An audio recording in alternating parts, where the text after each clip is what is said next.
Welcome to Bible Study, Parody, and Subversion in Matthew's Gospel.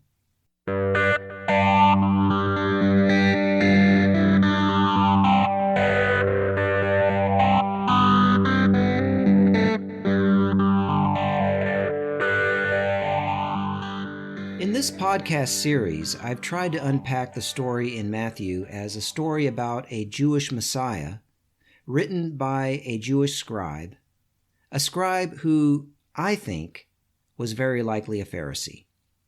Now, I've not found any scholars who say this, that the author of Matthew was a Pharisee, but interestingly, I have come across scholars who think that Jesus was a Pharisee, or is portrayed as one in the Gospels.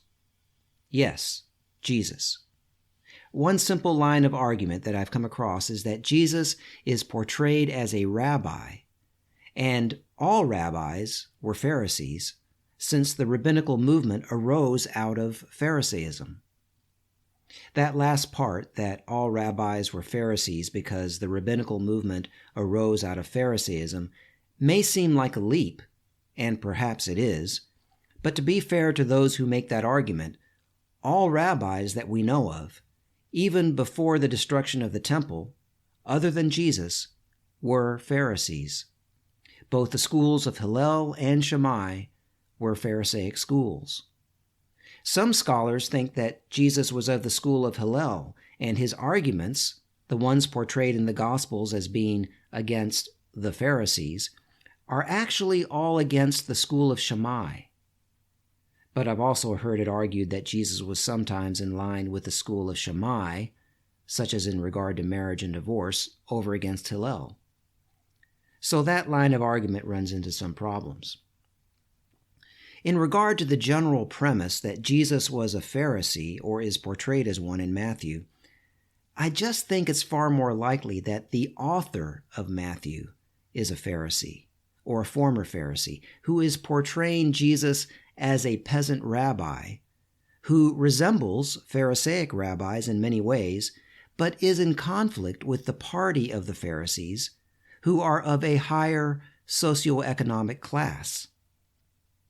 But if you think of all rabbis as Pharisees, then perhaps Jesus is a peasant Pharisee, arguing with upper or retainer class Pharisees. But at that point, we're just getting into semantics and arguing about what a rabbi or a Pharisee is. I tend to go with the gospel text and reserve the term Pharisee for a member of a ruling class party in Jerusalem, which is portrayed in Matthew as opposing Jesus, and rabbi as the general name for a Jewish teacher of wisdom.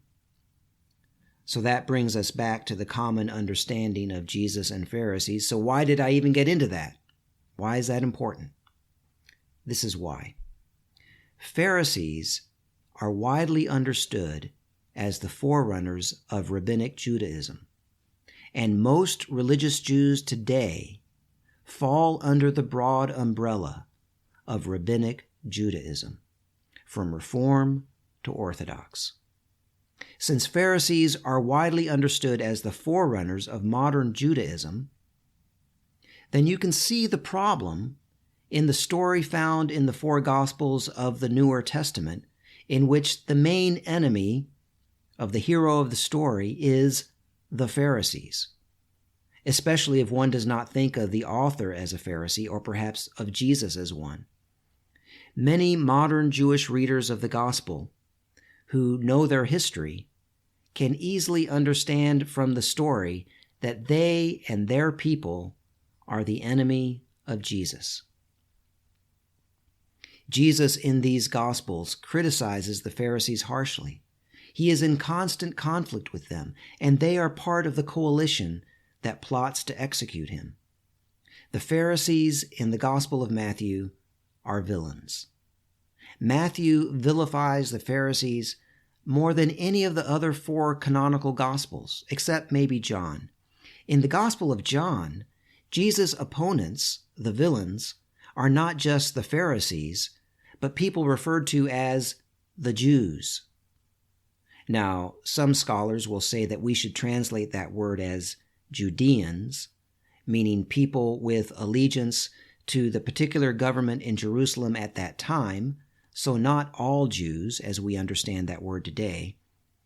And any fair study of that gospel should, I think, make clear that the author is referring to the political leaders of that society. But the word is almost always translated as the Jews, which leads the average reader to understand the Jews as the bad guys, the villains of the story. And there are scholars who think that too. They think that the Gospels are anti-Jewish, anti-Semitic. They either don't think any of them were written, or some of them weren't written, or their final versions were not edited by a Jew, or they don't think that it matters because the final product that we have vilifies Jews, or in the case of Matthew, Pharisees, who are the forerunners of almost all modern Jews.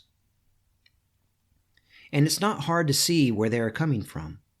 The gospel story has been used as a pretext for the horrid persecution of Jews for centuries, the worst of which has been the pogroms of Europe and the Holocaust perpetrated by the Nazis. And that should give any of us pause. And yet, pretext is not cause.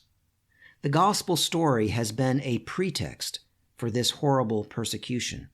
A pretext is a stated false justification for an action that is going to be taken regardless of the pretext. The perpetrators are merely looking for a justification that they can assert to validate their crimes. If they can't use one thing, they'll use another. And there have been many other weird justifications for persecuting Jewish people. The gospel story, the way it has been written and translated, does provide an opening for it to be used as a justification to persecute Jews. But it also could just as easily go the other way, and often does. Anyone who reads the story and is even half paying attention should realize that Jesus himself is a Jew.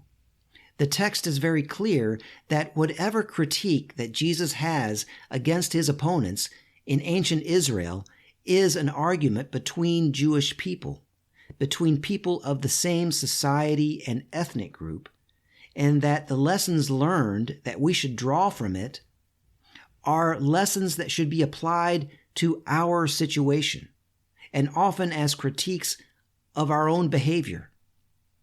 And that's not to mention the actual teaching of Jesus, which completely forbids any violence whatsoever, especially against a vulnerable group of people. To use the gospel as a pretext to attack someone requires the perpetrator to ignore most of what the gospel teaches. The lessons about loving your neighbor and even your enemy, the clear refusal by Jesus to use violence, and his teaching that his followers should do likewise. Only a highly opportunistic person or group would use the gospel as a pretext to attack other people violently or to scapegoat other people. And of course, many have done so.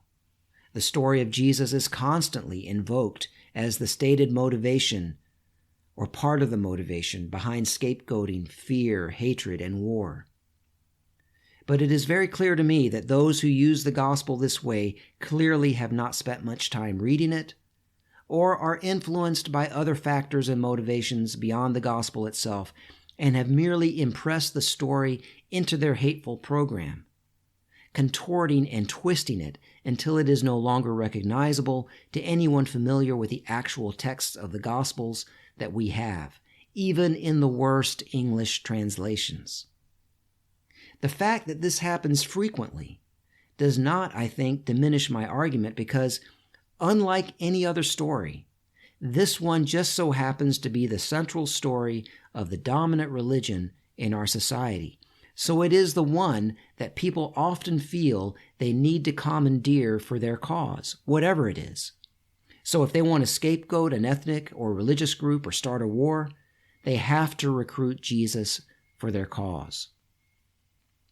So then, Jesus, who teaches love of neighbor and enemy, who calls for a society of mercy, who befriends the poor and creates a community of solidarity among the peasantry and the outcasts of society, a community that practices nonviolent prophetic witness against forces of oppression, that Jesus gets conscripted for campaigns to do the exact opposite of all of that. And so we have inherited this brutal, diabolical irony. Jesus as the champion of racist hatred, oppression, and war, even against his own people. And that makes the next brutal irony that I want to talk about even harder to discuss: the current occupation and oppression of the Palestinian people by modern Israel. In this podcast series, I often refer to the ancient Roman occupation of Israel during the time of Jesus. The brutal occupation of Israel by the Roman Empire constitutes the setting of the gospel in Matthew. And virtually all of Jesus' work and teaching is shaped by a reaction to that occupation. And even though the Gospels never use the term Palestine to refer to the land of ancient Israel, it is a term that was used in the Greek-speaking world for that region as far back as the 5th century BCE. Today, ironically, there is a modern state called Israel, which now occupies the same land. And the occupation is brutal for the Palestinian people.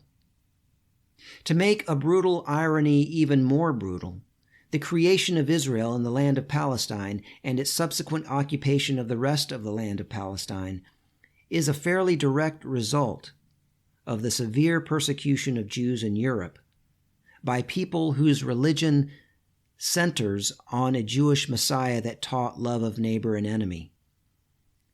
And so we come full circle. Christians distorted the message of the Gospels to persecute Jews in Europe, some of whom fled to Palestine and set up the modern state of Israel, which now persecutes Palestinians, even Christian Palestinians. It's been almost 20 years since I visited Palestine. I went there on a 10-day delegation with Christian peacemaker teams in July and August of 2001. Our delegation was there in the early phase of what was called the Second Intifada, or the Second Uprising against the occupation. While our main guides were full-time Christian peacemaker team staff who rotated in and out of Palestine, we also at times were guided by both Palestinian and Jewish-Israeli partners. What I witnessed in those 10 days was so intense that I came as close to a nervous breakdown as I ever have in my life. After a couple of days in East Jerusalem, our delegation went to the majority Christian Palestinian town of Beit Jala. Some of the farmland belonging to the people of Beit Jala was confiscated by Israel in 1970 for a settlement called Gilo, which is easily visible from Beit Jala. During the Second Intifada, there was a small group of young men in that town that were known as the Tanzim. They were armed and loosely affiliated with the PLO, and they could not be reined in by the rest of the town. Often after sunset, they would fire off bursts of automatic fire at Gilo. In response, 2 Israeli military positions on the edge of Gilo would counterattack with a barrage of heavier artillery on the town of Beit Jala for hours, and Israeli helicopters with snipers would fly over the town trying to pick off suspected Tanzim members. The first night that we were there, what I just described is exactly what happened. When it began, we were gathered at a church in the middle of town. When the barrage of Israeli artillery started, we crouched down below the windows to avoid any bullets that might come that way. We then made our way to the door that led to the parking lot. We could see bullets flying into the parking lot. We waited for lulls in the shooting, and when there was one, we would run out in groups to cars that were waiting for us to take us to where we would be staying for the night. The cars drove with their lights off so they would not be detected by the Israelis. The cars drove around rubble that had just fallen in the streets. We were taken to homes on the edge of town closest to Gilo. The whole reason we were there was to be human shields. Since we were North Americans, it was hoped that the Israelis would be more restrained lest they kill or injure one of us. To be clear, we were not shielding any weapons or fighters. We were shielding civilians. From the homes we were taken to, we called the U.S. consulate to let them know of our presence. But it didn't seem to make a difference because the shelling continued for 6 hours. I and one other delegation member went to a home where 2 of the young adult children spoke fluent English, but the rest of the family spoke none, and our Arabic was virtually non-existent. For part of the night, we huddled with some of the family members in a part of the house that they considered safer than the rest. It was sort of their bomb shelter, only it wasn't underground. It was just an extension of the house furthest away from Gilo. Not much of a bomb shelter. During a lull in the shelling, one of the daughters, a little girl, sang us a song in Arabic. We were told that it was a song of pride for Beit Jala. Amazingly, from what we were told, no one was killed that night, and only one person was injured, shot in the leg.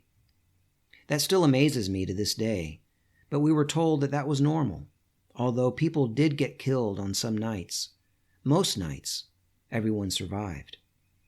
I just recently listened to Malcolm Gladwell's audiobook, The Bomber Mafia, and in it he describes how during World War II, the residents of London quickly became inured to the German bombing of their city, often going about their normal activity, including going to the theater or to a dance while the bombing was happening, because most people on most nights were not harmed. So I guess it's normal in some wars at some times that hours of shelling or bombing don't kill many people, or in the case of Beit Jala that night, none at all. But other nights, when we were not there, people were killed. The next day, we went out with another family to their farmland to harvest some produce. The family was not able to go out on their own. They always went with international groups so that the settlers in a nearby settlement wouldn't attack them. The settlement was trying to annex the land and would attack the family if they were alone. We helped them harvest produce and then worshiped with them on the land. When we got back to town, we had a media conference to get word out that North Americans were in Beit Jala. CNN and other media outlets were there. That evening, we went back to the same homes. Early in that second evening, the Tanzim fired off a couple of bursts of automatic rounds at Gilo. This time, there was no response from the Israeli military. The rest of the night was quiet. A small victory. From there, we went to Hebron, known as Al-Khalil in Arabic. The apartment that we stayed in was in the old city and had thick stone walls. So even though there was fighting in that city as well, we felt safe in the apartment. I still have this vivid memory of worshiping together in that apartment during the fighting. As the artillery fire and bombs got louder, our singing got louder. Worship never made more intuitive sense to me than it did that night. While we were in that area, a few of us hiked out to the Bekaa Valley and stayed with a family there for one night. At that point in time, this subsistence farming family had suffered the destruction of their house 3 times, twice by settlers and once by the Israeli military. Each time it was rebuilt with aid from the Israeli peace movement. The settlers who destroyed their house twice were from a settlement down the hill and across the road. The settlement had already confiscated some of the family's land and made it part of their settlement. The family told us that the settlers had come up the hill after dark and attacked them and destroyed their house. so they were always afraid at night. The father, whose name is Atta, would keep watch every night until 2 a.m. That night, I kept watch with him. While we were keeping watch, 2 Palestinian taxis came driving down the dirt road at the bottom of the hill. There were 2 parallel roads there, a nice paved one that only Israelis could drive on, and a dirt one for Palestinians. The taxis, on their way home for the night, could not drive very fast due to the dirt road conditions. As they were passing between the hill and the settlement, a settlement security vehicle suddenly shot out from the settlement over the road and blocked the taxis from proceeding. A settler security officer, armed with an automatic rifle, got out of the car and demanded that the taxi drivers get out of their vehicles. The taxi drivers complied. The security officer proceeded to shoot out the tires and smash all the windows of the taxis.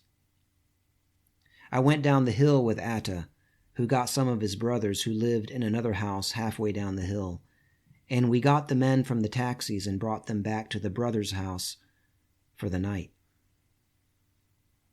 At some point during our visit, I can't remember whether it was the next day or earlier in the first day before all that stuff happened with the taxi drivers, but at some point, I was sitting with Atta in front of his house, overlooking the valley, overlooking his brother's house, overlooking his father's house, and just a bit further, the Israeli settlement.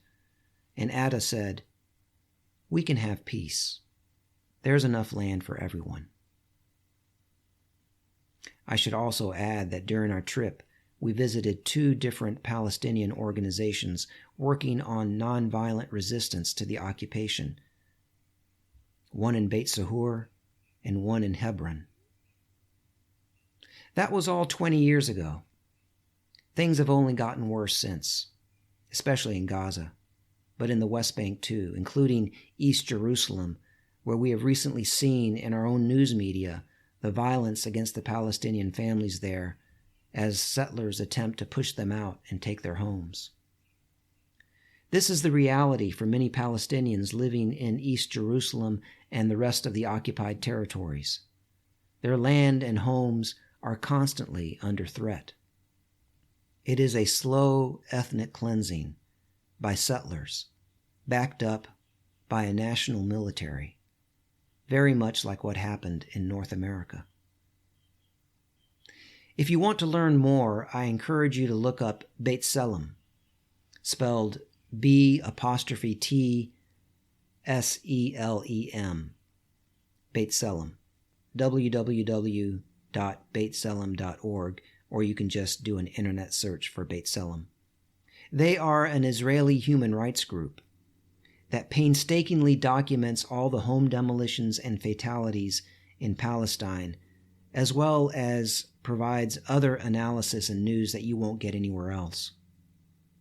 I also recommend Jewish Voice for Peace, which organizes in North America, as well as Christian Peacemaker Teams, which sends teams around the world to wage peace. If you have been listening to this podcast on Matthew, you will know that one of my major observations about the story told in Matthew is that Jesus wages a nonviolent campaign of healing and casting out demons, rather than a military campaign as Joshua, David, and the Maccabees did. The story is a bit of a parody of military campaigns, or at least portrays a nonviolent alternative. That is what Christian Peacemaker Teams does, although it doesn't do it through medical and feeding programs, but through providing eyewitness accounts and standing in the way of violence. Christian Peacemaker Teams follows in the way of the Palestinian Jewish rabbi, Yeshua, who lived under a brutal occupation and drew his inspiration from Torah and the prophets, and started a movement for a new, radically egalitarian society that he called the Kingdom of Heaven. Wherever you are in the world, and wherever you are in your journey of life, I hope that you are taking some inspiration and strength from this study in Matthew, and that the little detour that I've added in this special episode has helped. My name is Bert Newton, and this has been a special episode of Bible Study, Parody and Subversion in Matthew's Gospel.